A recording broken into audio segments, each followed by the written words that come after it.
Hi, this is Steve Hargadon, and welcome to the Future of Education. It is Wednesday, September 26th, and this is the true history of the MOOC. What a really fun evening we should be having. I'm not going to have everybody say hi at this point because we'll get to hear from each of them very quickly, but thanks to our guests for being here. I don't think Inge or Rita are here yet. If they come in the room, please let me know and I'll promote them. The Future of Education is a Web 2.0 Labs project. Thanks to Mighty Bell and Blackboard Collaborate for support. I am on this grand experiment, the Hack Your Education Tour, hackyoureducation.com, having a lot of fun and learning a lot. And hope if you're interested that you'll send me a note or help create a group somewhere to talk about education.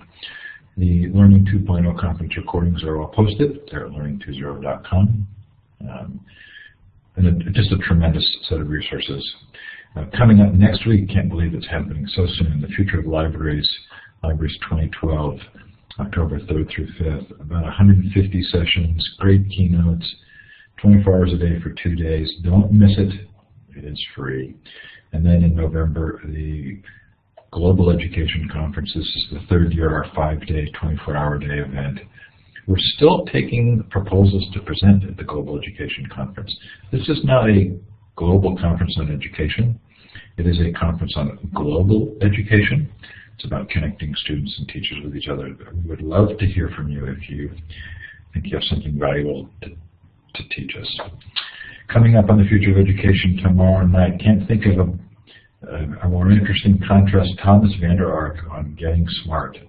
And then next week, the Library 2.0 and 2 conference on October 9th, Blake Bowles on Better Than College, Denise Pope from Stanford on Challenge Success, Kirsten Olson on Wounded by School, Susie Voss on Bringing Innovation to School. This is new, Jamie McMillan on Legendary Learning, the Famous Homeschooler's Guide to Self-Directed Excellence. Should be really interesting. Anyway, lots coming up. Sure hope you can join us for some of them. They are all recorded. So if you miss them, you can watch the recordings either in full Blackboard Collaborate form or there is a podcast stream of MP3s. We heard from Ron Richard last night on Making Thinking Visible. Really a brilliant book and a ton of ideas. Lots of fun. Nikhil Goyal, the student author on his book One Size Does Not Fit All. Zach Malamed in a student voice panel responding to the Education Nation student panel. Bob Glenner and Dana McCullough talked to us about place-based education. Anyway, lots that's there, over 300 sessions, hopefully something that you find of value.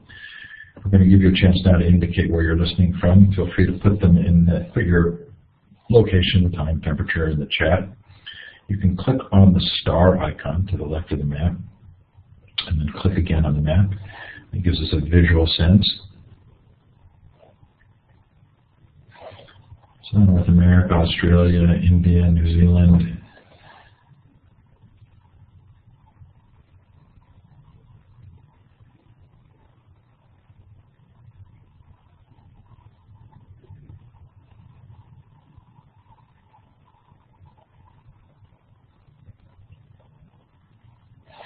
I'm going to check now for Inge and Rita. I don't see. I'll check my email. If they come in, do let me know. Somebody there from Scotland, maybe? Mexico. Wherever you are listening from, or if you're listening to the recording, thanks so much for taking the time. We're glad you're here. There is a Mighty Bell space for this session tonight. Mighty Bell is Gina Bianchini's newest web service. And let me give you that link. Gina's the co-creator of Ning. This is a curation and conversation tool. The full disclosure is that I do consulting work for Gina, as I did for Ning, but I really love what she does, and I think you'll find that I put a whole bunch of links on MOOCs in that Mighty Bell space. So hopefully you can find something of interest there after the recording. And you can continue the chat. Okay, so who in this group might do well to kind of start us on the discussion of the history of the MOOC? Dave, are you the right guy? I'll take it. I think that, I mean, you could easily have Stephen in here, but I clicked the button first, so I get to go. I think, and for me at least, I had a little bit more of a bird's eye view than Stephen does. He was trapped in the middle of it. He can clarify any of the things that I'm saying that aren't accurate, and I'll see if I can't remake history as we go along. So in 2008, the university, well, I mean, let's step back for a second here. MOOCs, or so-called open online courses, connective learning, all this stuff is not entirely new. You know, we've had giant courses online. We had giant correspondence courses for years. We've had people teaching by TV for years. There's all kinds of history behind that. Let's leave that aside for a second and just put a nod to all the great work and all the crazy things that people have done over the years. You know, 19th century, we've got people with thousands of people coming to their classes. All that stuff is true and all that stuff is there. The MOOC proper, the stuff that we've been working on for the last 4 years, really starts in the, let's say, spring of 2008. George and Stephen are planning a course called CCK08, the connective, what's it called? CCK, something knowledge. Connective knowledge. It's not like connectivism anyway. And they have a course at the University of Manitoba. There's 25 students registered, and they decide that they want to make it open, invite everybody to come in. Thank you, Stephen. Invite everybody to come in, and anybody who wants to sign up can sign up. There are 25 people taking it for course credit who've paid for the class, who are local or who are taking that through the University of Manitoba, but all the rest of these people out there are able to come and join. A little bit through the summer, there's 400, there's 800, there's 1,000, there's 1,200, 1,500 people registering, and it's just all of a sudden it's something different is starting to happen. I invited Stephen and George, this is where I come in, I invited them to come on to EdTech Talk and just tell us exactly what was happening and what they thought the potential was and what they thought the implications were. And we started sort of talking around what things could be different when things are scaled. I mean, most of us agree that bigger is different, and certainly I think with the MOOCs that's true. We expected a couple dozen, exactly. And then once those numbers eventually capped out, I think we ended up with 23 or 2,400. I came into that discussion, I think, to the best of my knowledge, I coined the term, much to my eventual, it's led to 4 years of taunting, really. I had a guy actually tell me, I got a tweet a couple of weeks ago, yeah, thank you, Audrey, a guy who said, I wish I could kill the guy who named this a MOOC. So there's been a lot of that. But I ended up being fortunate enough to be asked to do a little bit of the negotiation on Fridays for that session, so I was kind of involved in the first one, but Stephen and George did all the work and all the conceptualization and all that stuff. So I get way too much credit. But anyway, because all I said was MOOC. But realistically, what happened is that they started a new way of trying to pull all this together. Stephen's Grasshopper software, the newsletter every day, the way that we went about doing it, they really did create a new way of approaching the internet, which to me, the MOOC comes from the internet. It's the internet. It's one of the ways in which you can use the facility of the internet to do education differently. And the ways that, I mean, were there ways in which there were mistakes and ways that it can get better? Definitely, but the particular flavor of the approach, the openness of the approach, and the ways in which the people who were involved in that course were able to structure the curriculum, I think it was the first of the first time that that's been done in that particular way. And to me, from my perspective, it's a way of saying, look, the internet has an amazing connective possibilities. We all know that working together is a way for us to learn. But the MOOC is a chance of saying, for the next 10 weeks, we're going to focus on this one thing. We're all going to put aside all the other things that we care about and focus on this, get together, connect, and learn together along a certain set of paths. And I think that it's really the first time that that was done in that kind of organized way. So from there, we did 4 or 5 other MOOCs. And then, I mean, Alec certainly in probably the year before 2008 had done some open course stuff. I think Alec's stuff, particularly initially, was far more focused on his students at the University of Regina. And certainly the stuff that David Wiley did was the same way, but Wiley always went through everything that came in from the students. He was very much about still being the facilitator for everyone, and that there's no way that that happens in the MOOCs that we've done. So I think those are distinct. DS-106 comes out later with the crazy, crazy people who run that. Some of them are in the chat room here, and definitely nod to them. And they've taken that a step further where realistically the curriculum of something like DS-106, which is another flavor of MOOC as much as CogDog wouldn't like me calling it a MOOC maybe, is really more about create organized or semi-organized, prompted creativity at least. Lee Blackall's another good example. Somebody mentioned him at Otago. They did another stuff there, another group of things there, and that actually started a year or two before as well.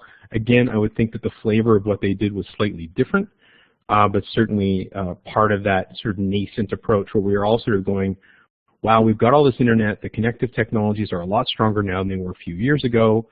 There are a lot more people on the net who are trying to actively do connective things with it, the connective technologies, things like Twitter, things like Skype had become things that people were used to, and I think the time is really ripe for that to happen, and you see lots of pockets of it all over the place.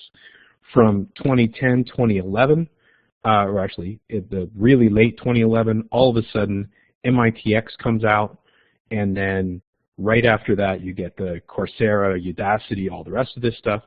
Somehow, and I blame Audrey Waters, somehow the word MOOC gets appropriated into this discussion, I think potentially accurately, because again, all of the Coursera, Udacity stuff is directly related to how the internet can change education. I think there are some real connections there. There are some real ways in which those things have a lot to do with each other. Summer of Learning is another good example that happened this summer. It was actually a corporation that started this, the stuff that Google's been doing this summer. There are lots of stuff out there where you're seeing the possibility of the web really impacting education. There are distinct differences between those things, I think, but now we're looking at it and people are seeing combinations of the Coursera open stuff connected to Pearson, connected to face-to-face testing, connected to PLAR stuff, and I think in the next year we're going to see people getting full course credit for stuff they've done online through PLAR and a whole bunch of other stuff. And yes, Coursera and Couros have a lot. Those words are very close. I assume he's behind the whole thing. There's my introduction. That was brilliant. You did a great job. So there's a difference between hacking and kind of moving something toward mass adoption, and lots of industries go through that, right? I mean, you cobble something together and then somebody else finds a way to really bring it to the masses. But it feels to me like the story here is a little bit more complex than that. Stephen, there are several elements to what you and the rest of the gang have done that feel like they're getting lost in this new version of the MOOC. So that it's not just this transition from hacking. Do you want to kind of kick us off there with some of the ways in which these new MOOCs are missing some of the elements that were so critical to you?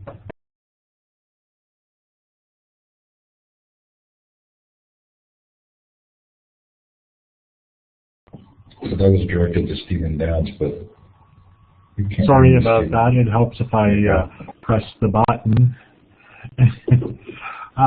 Let's think about what we did in connectivism and connective knowledge that was different, because there were things that were done before us. Alec had done his open course with the Illuminate sessions and the website. David Wiley had done what came to be called the Wiley Wikis, which reflected education's unending tendency of attaching people's names to things. But there are large open online courses. I linked back to one. There was an email course. It was some kind of introduction to the internet. I forget exactly what it was called. It was offered by email.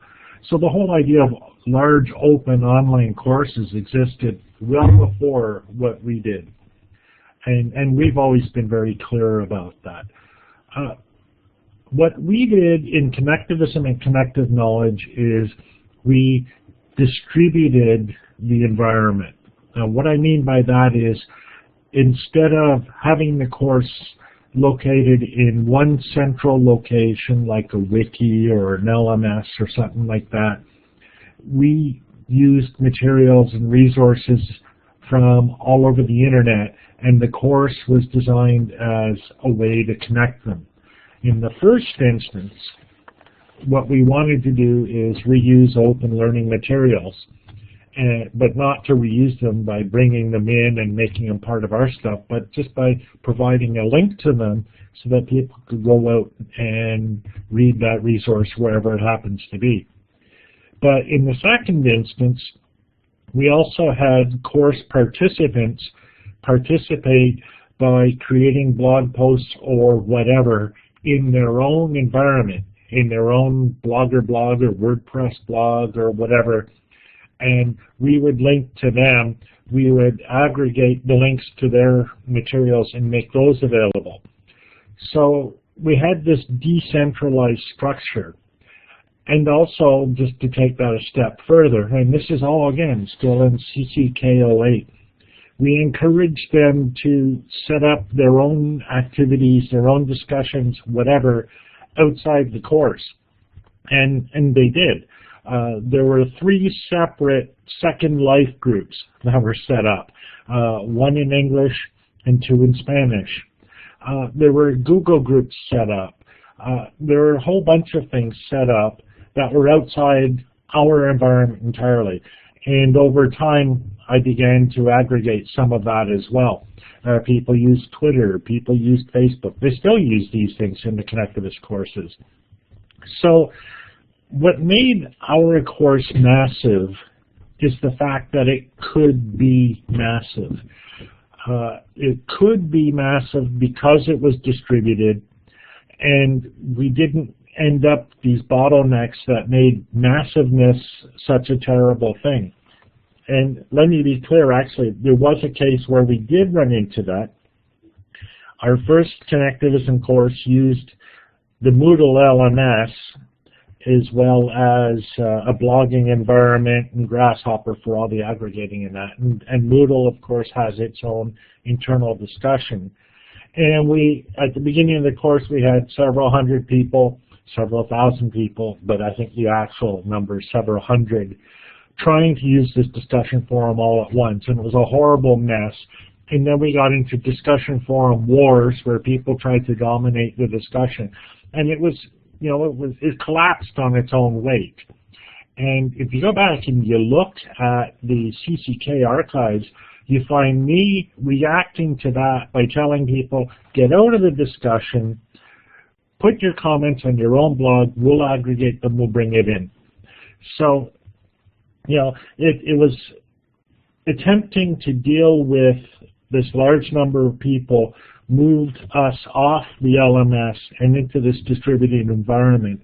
But that wouldn't have been possible if we hadn't been set up to support a distributed environment in the first place.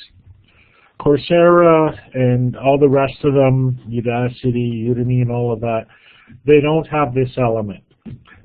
They're still in mass broadcast mode, see some videos, do some automatically marked tests, etc.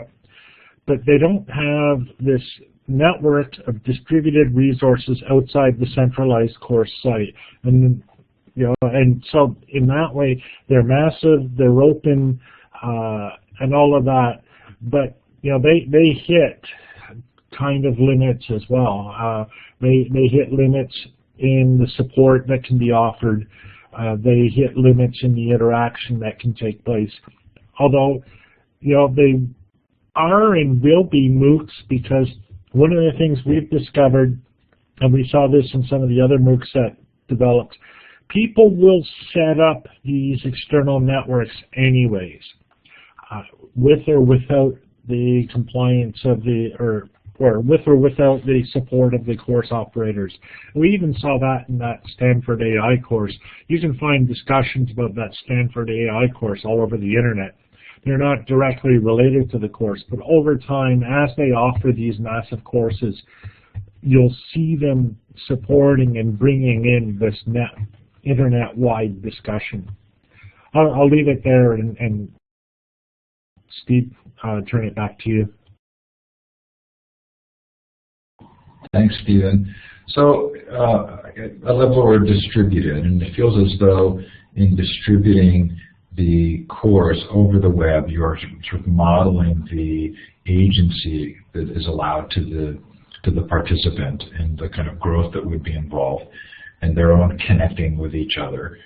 And it certainly feels like in the sort of new big university MOOCs, while that may be happening off-center, it's not a part of the core course. And is part of that tied to assessment? Alec, would that be a reasonable way to kind of look at the reason for two different trajectories is that ultimately Stanford and others are looking for some way to assess centrally?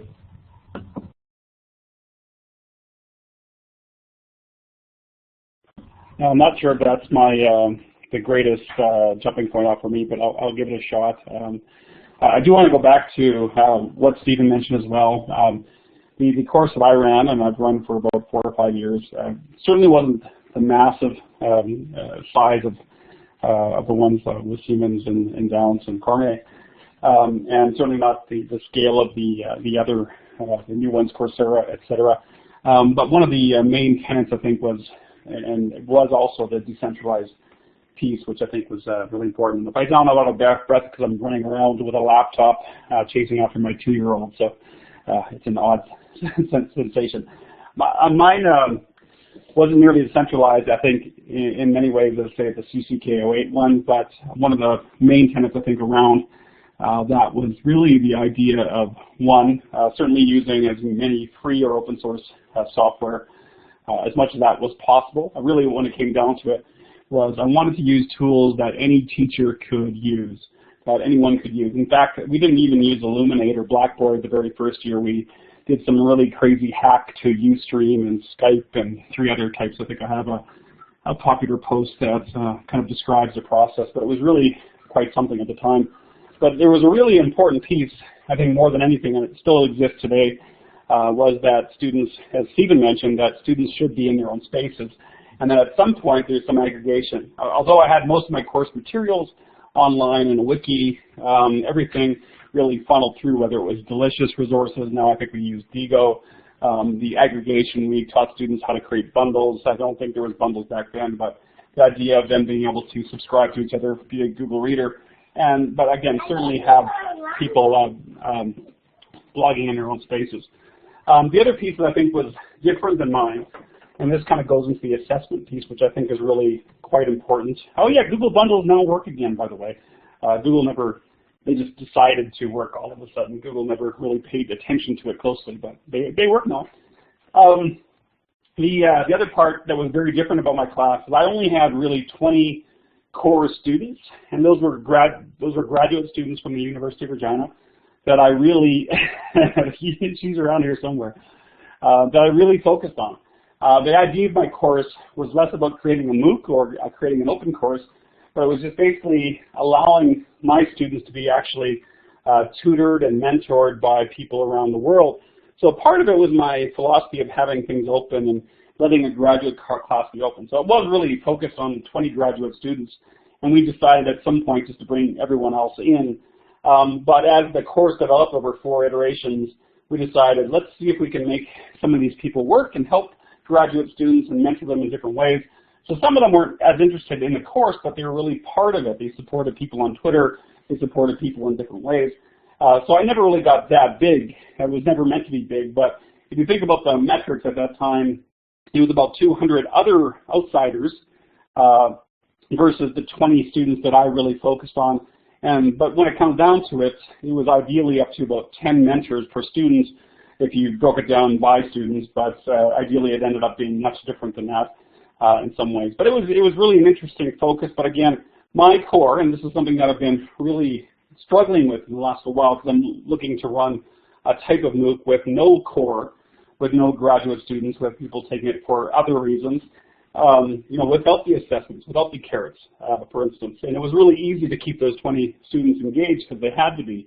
And that's the part that I'm really struggling with now, is in moving to this different model where no one actually has a course. And certainly that's been proven by some of these bigger courses where there are no credits or there are no, or there are perhaps alternate assessments.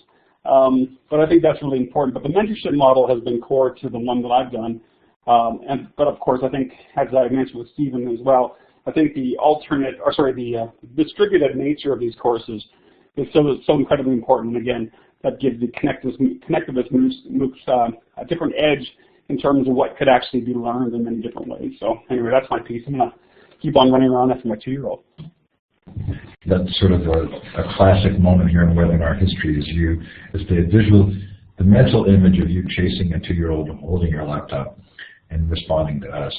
So Inge and Carol, both of you, but either of you like to kind of weigh in at this point in terms of the history and some of these different ways of looking at MOOCs? And I'll let you either just grab the mic or raise your hand. Carol, there you go. I see your mic is on. Okay. I'll turn my video on briefly because most people don't see me because there I am reflected in my student in the lens, which is part of my philosophy, is being a reflection of all of my students and what I learned from them. Excuse me. And one of the joys of being a participant in the MOOCs as well as being a developer and facilitator of the MOOCs is the connected learning. I find that to be absolutely amazing. The content is not the primary driver of the learning.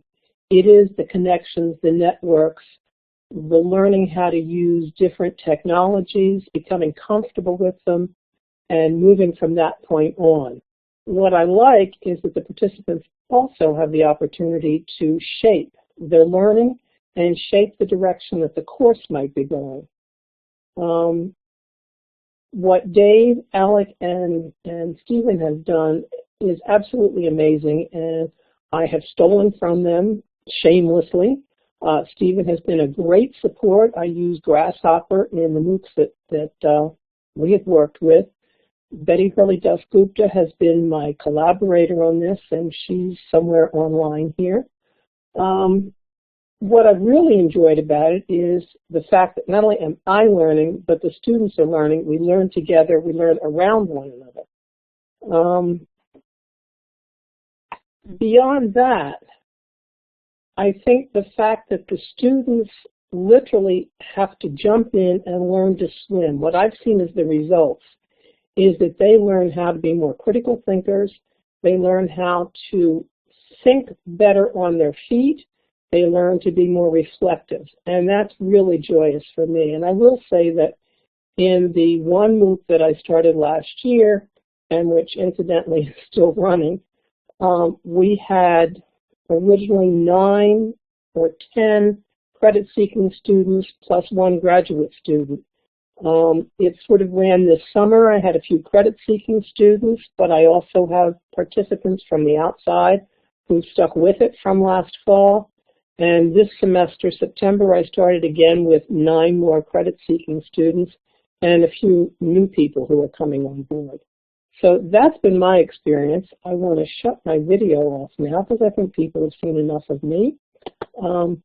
And basically, I've just found it a wonderful learning experience, and I cannot thank Dave, Alec, and Stephen enough for their helping me find a way of learning that replicates how we learned growing up.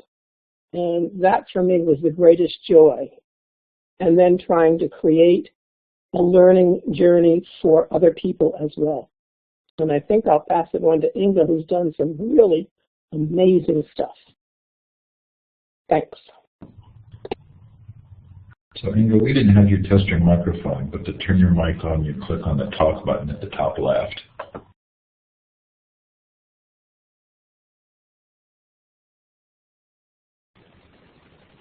So I totally agree.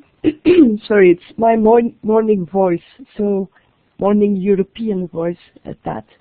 I totally agree with Carol that the idea and the natural flow of a MOOC is something to be very grateful for all the pioneers like Dave, like George, and like Alec and Stephen, of course.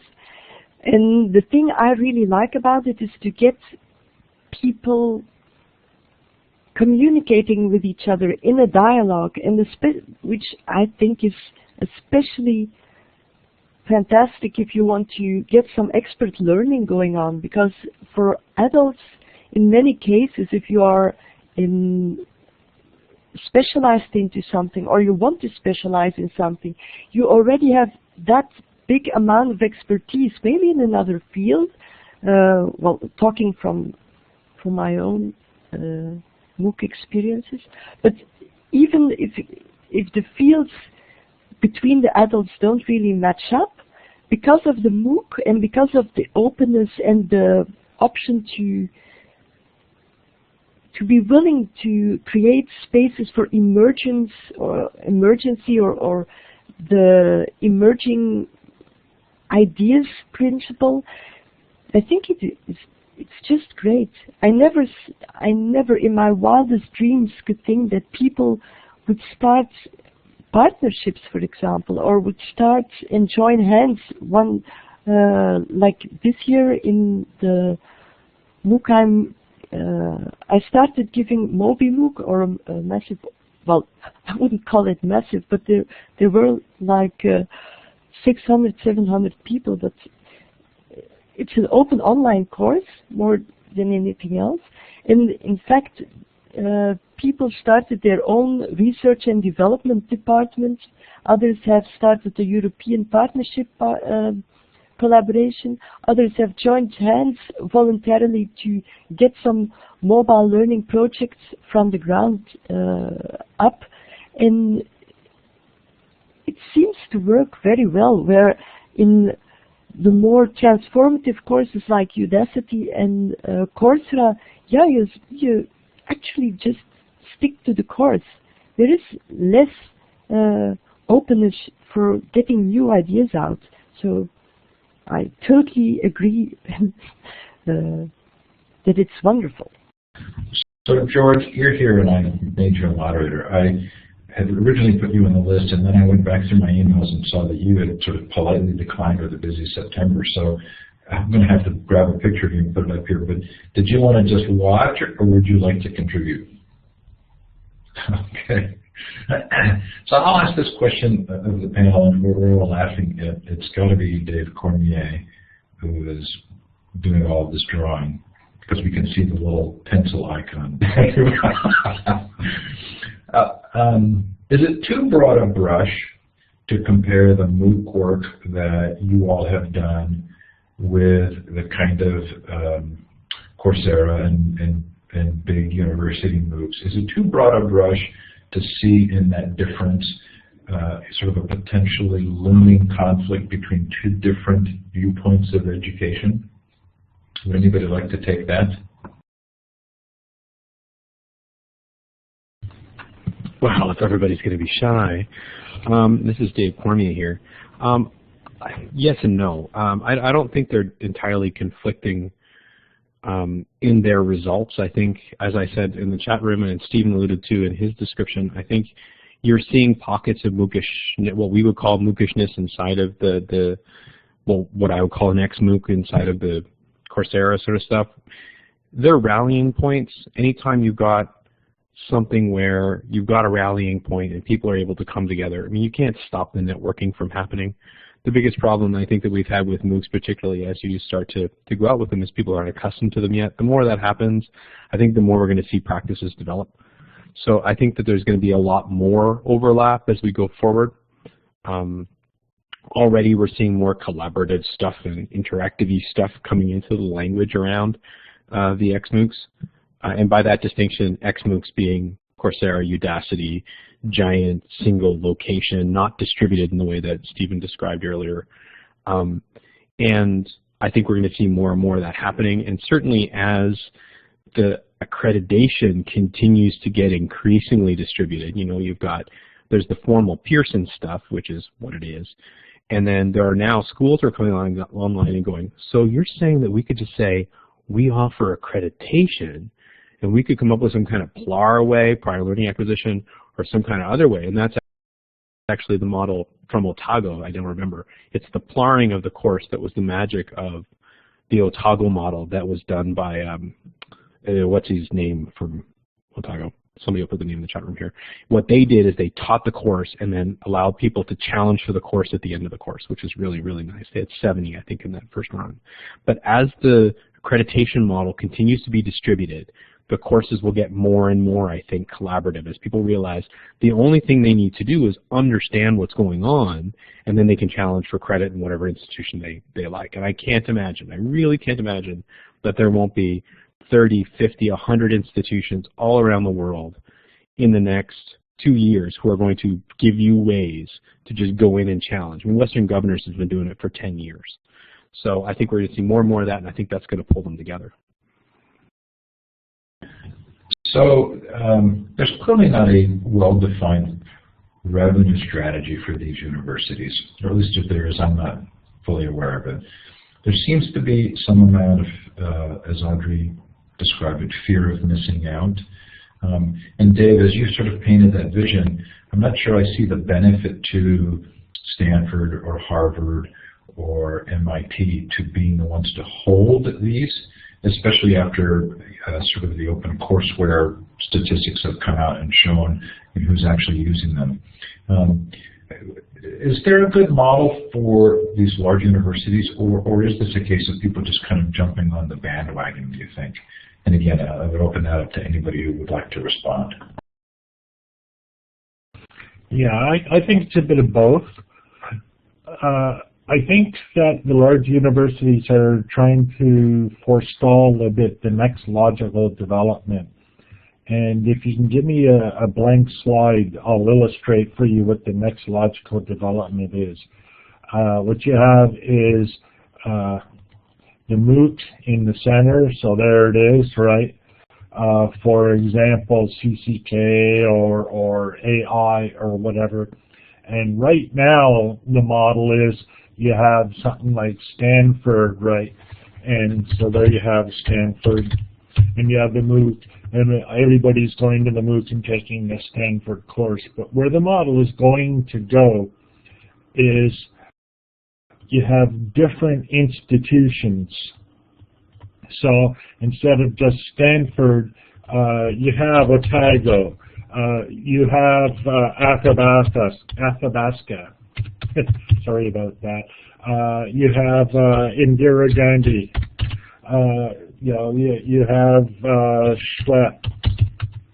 I don't know, and whoever, right? And what's happening is they share this same online environment in the middle into which anyone can join. But then each of them offers their own credentialing their own way. So people go into the MOOC, do what they do, and then they get the Athabasca credential or the Otago credential or the Stanford. If Stanford only offers a certificate, well, maybe you go to Athabasca and you can use your work in the MOOC as evidence for a degree or at least a course credit from Athabasca. This is the model. And where the revenue is in the credentialing, right? Athabasca says, we will recognize your work in the MOOC, but there will be conditions and naturally you pay a fee. And the fee is for the assessment as opposed to for the learning. That's where I think this is going. So Stephen, it seems like that's kind of a losing proposition. It's hard to imagine that they can replace sort of the high revenue of students on campus with very low revenue, but maybe that's assuming that you have a high quantity of students in these MOOCs and so paying more. But I'm not sure that makes sense to me. Is there actually, do you think, this kind of rational thought behind it for the universities? Do you think they're thinking about it clearly? Well, look at it. There's a couple of ways of looking at it. Let's be clear. For the university, it means lower revenues per student. For the students, that's great. Really understand this. So you can't miss that point, right? For students, this low cost, free access to the materials, free access to the course, low cost evaluation. This is outstanding. This is fabulous. This is what students have been wanting for like generations. It's the next step in open education. from the point of view of the provider of the MOOC, it's also a good deal, especially if you can convince Athabasca and Otago and Stanford, etc., to help pay some of the cost of hosting this MOOC. You can also use this large collection of people in the MOOC to sell value-added services. Think of it if you're a publisher, right? You used to publish a textbook that would be used by all of these institutes. Now you're publishing a MOOC online that is used by all of these institutes. And what you're doing is you're offering a freebie, but with value-added services. You might offer private tutoring. I saw something today that talked about a publisher, I think it was Elsevier, offering free open textbook as a plain PDF, but if you want the full-featured ebook, you have to pay a bit of money to them. The universities, Athabasca, say, or whomever, they're not getting high tuitions per student, but they're getting revenue for assessment. A lot of their costs are gone. They don't need to produce and distribute materials anymore, which is, for Athabasca, it's a major cost. And you're doing the actual hands-on assessment with individual students in whatever way you think is best for you. It's a different model. Whether they make more money or less money is open, it's going to vary from institute to institute. But in general, through history, when you take something that's really expensive and makes a lot of money for providers and you make it a lot cheaper, you end up making even more money for providers. So I think lower the cost per student and you really increase revenues because you're getting so many students. That's what I think the model will be. If you don't mind me jumping in, Steve. Yep. The other part of this here is the data. There's incredible value in having, particularly if you've got the infrastructure and that infrastructure is being paid for by foundations anyway. Yeah, so if you get a $60 million investment from somebody, and then you're going to go ahead and do work in India, where they're looking to train another 500 million people in the next 9 years, and you're looking at the foundation structures of that to pay for your infrastructure and stuff. If you have 10 million students who are all working on the same kinds of things, there are things that you can learn about that process. There are ways that, and this is how Google makes their money, right? It's just having people's data. And I think that there's incredible value in that if you're the kind of people who can work at scale. Now, for my institution of 5,000 people, that's not going to be why we're getting involved in it. But I think when you look at people who do work at a different scale, who do work at a massive scale, and who have the kind of institutional resources to be able to analyze and do stuff with that data, I think that there's real value there as well. There's a reason why giant corporations give you free things with little sort of access cards. It's because they want to know about the things that you do. And I think that that's going to be immensely valuable going forward, particularly for those people who think that education is something that can be filled with checkboxes. If you see the world that way, I think that there's real potential there. So I do want to make sure we have a little bit of time for Q&A here, but before we go there, what role does the providing of the networking between the students or study groups or even physical meetups, what role does that play in the XMOOCs? And is there a different need in an XMOOC for that kind of interaction than there is or was in the CMOOCs because of the degree of agency and connectivism that was established there? And again, that's for anybody. I saw something just the other day. I forget where it was. I always forget where these things are. But you can probably find it in Google. And what it said basically is that the #1 predictor of success in Harvard, aside from getting into Harvard, is the creation of study groups. And I think that if we look at, say, Stanford AI, we'll find that the #1 predictor of success in the Stanford AI MOOC is joining of study groups in the Stanford AI. It doesn't matter Jim, yeah. No, I don't think it is in a well daily. I thought maybe that, anyhow. I think, it doesn't matter whether Stanford offers this or not. If they're smart, they do, because, they get access to all that data and that. But, it doesn't matter whether Stanford offers it or not. It's going to be a major part of the learning in this MOOC. There's no way around that.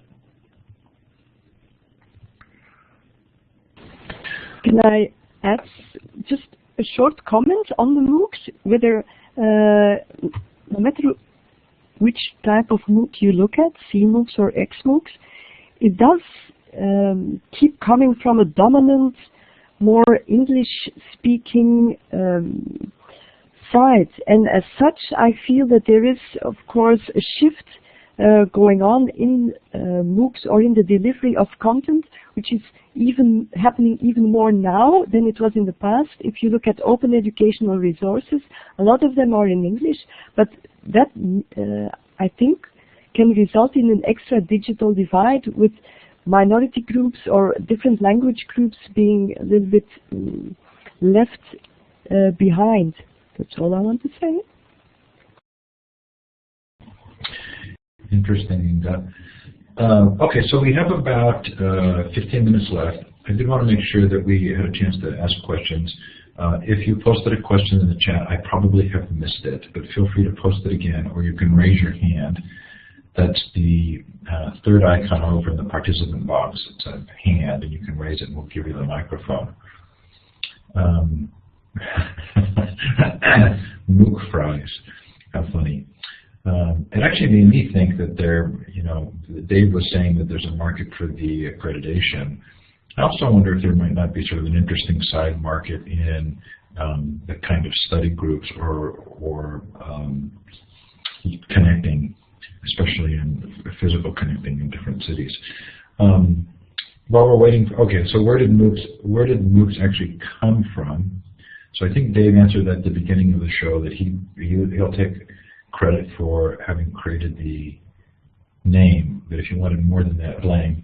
If you want more than a name, please feel free to drill down on it. I'm a little curious about the lack of professional generosity or recognition by the XMOOCs of the CMOOCs, but is that just my limited perspective? Do you feel like Coursera and others have pointed back to the roots in a thoughtful way? Anyone? No. And that's because that's the way these institutions operate.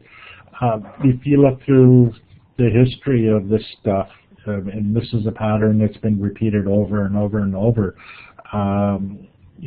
look at, for example, the Open Learning Management System that became MIT Sakai.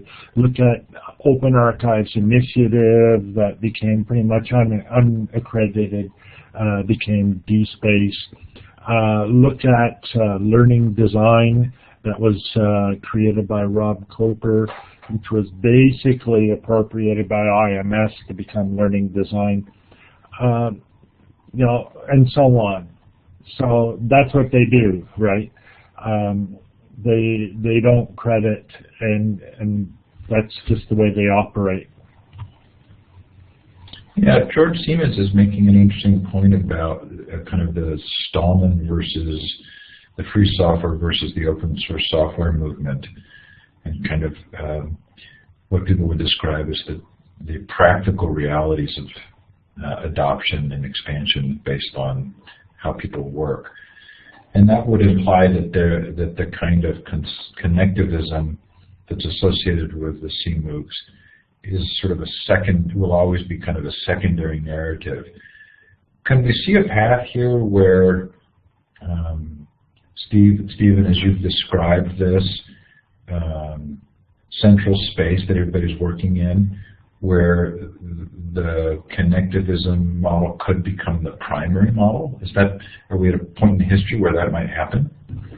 Well, yeah, the connectivism model will be the primary model. Just on the open source installment thing, that's another example. There were all kinds of open source initiatives, and then someone from Berkeley comes along and invents it, and then it's now exists. But you know, it didn't originate there. It's credited there.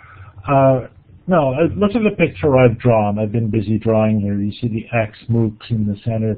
The X MOOC, that's the content nexus, if you will. And that's as far as they've gotten. These X MOOCs have to grow out. They have to grow into that network because they can't sustain simply as, you know, content and automated testing. There's a limit to what they can do. They have to extend outward. They have to grow to become CMOOCs. But it's hard to do. I mean, it took years to write Grasshopper, and they're trying to do this stuff in like 6 months or whatever. It's hard to set up this kind of network so that it works, but they will do that over time. I think there's no question. But they'll do it in a natural proprietary sort of way, so they're tying into Facebook and Twitter and all the rest. And actually, I'll put those on this diagram now. So we haven't really talked about the definition of open, but Audrey's been blogging about this and talking about it a lot. And does it, how important is it to be specific about what open means? And are we even able to be specific? I think the danger always, this is Dave again, I think the danger always is to get into some kind of semantic debate about things like this. There's no real way for us to nail down definitions like open. I know what I mean by it, kinda, and I've been thinking about it for a long time, and it's still kind of fuzzy really in my head. Could I give a definition if held up against the wall? Probably, but I'm not sure how helpful it is. These discussions end up being, in our day and age, end up being decided in the media. I've had people in the streets here in Charlottetown, Prince Edward Island, ask me if I've heard of these MOOC things. But it has nothing to do with any of the work that I've done, however little I've done and however much I've written on the coattails of my betters. And I don't think that open is any different. I mean, I still fight for the things that I believe in openness and how important I think it is. But the actual debate about the definition, I think, is one of those things that just creates sides. It doesn't actually bring people in. Any other thoughts about that? I mean, that's being decided by the media is an intriguing way to look at that. But it does feel like there are times when it's really appropriate to say, okay, you're calling that open, but it's really not open. I'd say we're getting more of that from the open community than anywhere else. The Creative Commons trying to divide things into licenses that support free culture and licenses that don't. The way I define it in a very rough and ready way, and if you push me on it, I'll refuse to distinguish further. Free and open. Open means anyone gets in, and free means you don't have to pay. And you know, I think that's the sense that most people understand, and the rest is for lawyers. But isn't it true also that the connectivist MOOCs had a commitment to using open content as well as being open to anyone? Well, it's the practicality, right? We didn't have any money, and we weren't about to charge students money, and you know, there was the method of linking to the content, and you can only really practically link to open content. I support what Stephen just said, and also it helps students or participants to also bring their own content into it by keeping it open. They don't feel quite as inhibited about bringing their blog posts and other materials that they find into the MOOC that other people can then build upon. Dave, am I right in remembering kind of the 6 points of the MOOC from you, and I couldn't say where it was, but personally, from your standpoint, is open just about that it was cheap and available, or wasn't there a sense that it was actually kind of a part of the ethos? I'm terrifyingly passionate about it being part of the ethos. When I say that I don't think we're going to be able to, we shouldn't fight over the definition of open, I don't mean that we shouldn't accuse other things of not being open. So, and there are definitely parts of how to succeed in a MOOC that I've talked about, and maybe that's what you're thinking about. To me, openness and the value of it is openness. I take it even a step further and to say it's openness of curriculum, and that fundamentally the learning process is something that happens to be negotiated. It's not something that is transferred. It's not, I mean, the power interactions are still there between the parties who are the people who are leading the discussion and the people who have cultural capital in different ways. But it really shakes out that hierarchy and allows people who are students of a course to actually be part of the creation of content, to be part of moving a field in a given direction, to actually integrate and be part of a real negotiated discussion inside of a particular context, which to me is what learning actually is. And that's where the openness really comes in. Is if I say, no, if I come out to the start of a course, you look at all the XMOOCs, the start of the course, they tell you what it is you're supposed to learn. If you fundamentally destabilize that and you say, look, with the web being out there, all of this content is available, half of it contradicts itself. And what we're saying is that we're going to have this discussion together, and by the end of it, we're all going to know more about what's out there, and we're going to be able to speak intelligently and make decisions about this. That's where the real openness is. Break the curriculum up, destabilize the hierarchy, and then people can actually learn and not just turn into robots who are subservient to the great powers that know things. So if you put a question in the chat, go ahead, please, Carol. Yeah, I just wanted to build on that. I was trying to type it in, but my typing's not that good. I've found with all of the participants, if you build a safe, and when I say safe environment, I mean one where folks are not censured by facilitators or other participants, people have a tendency to be more open to learning, to bringing more learning into the, when I say platform, I'm simply meaning the MOOC, into the MOOC experience. And I find that they get so much more out of it because they feel that it is a secure environment, that they're not being judged on how they're doing whatever it is they're doing. And I know CCK 11 and 12, Change 11, 12, and Plank 2010, which is where I started, have all supported that quote-unquote safe environment. And I think that's one of the other keys to expanding the learning, rather than just rote memorization. We probably have time for one or two final thoughts. Is there anybody on the panel who wanted to say something that didn't get a chance to, or a thought that was left unsaid?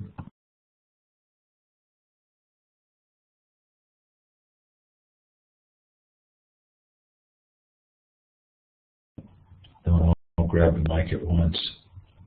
This has been really interesting for me, and in part because I recognize how hard it is. How much of this I wasn't fully aware of. I haven't actually participated in any of these MOOCs myself. And even for somebody who's interested in learning, just sort of the breadth of and variety of experiences that I may not be fully aware of. And I'm trying to do an interview series on education on a pretty regular basis. So I'm fascinated by that and kind of smiled at the moment Dave said that somebody asked him if he'd ever heard of MOOCs.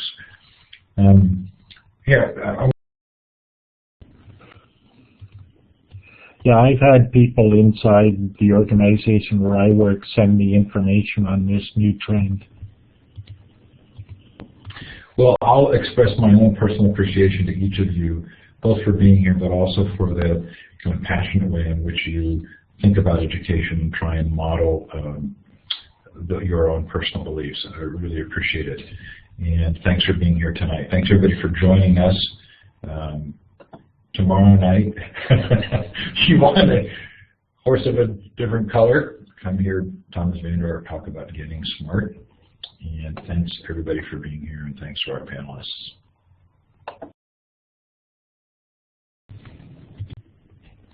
Thanks, Steve. I appreciate the chance to join you and everyone else in here. Thanks, Stephen, and thanks for the diagram. I think we'll be going back to that quite a bit.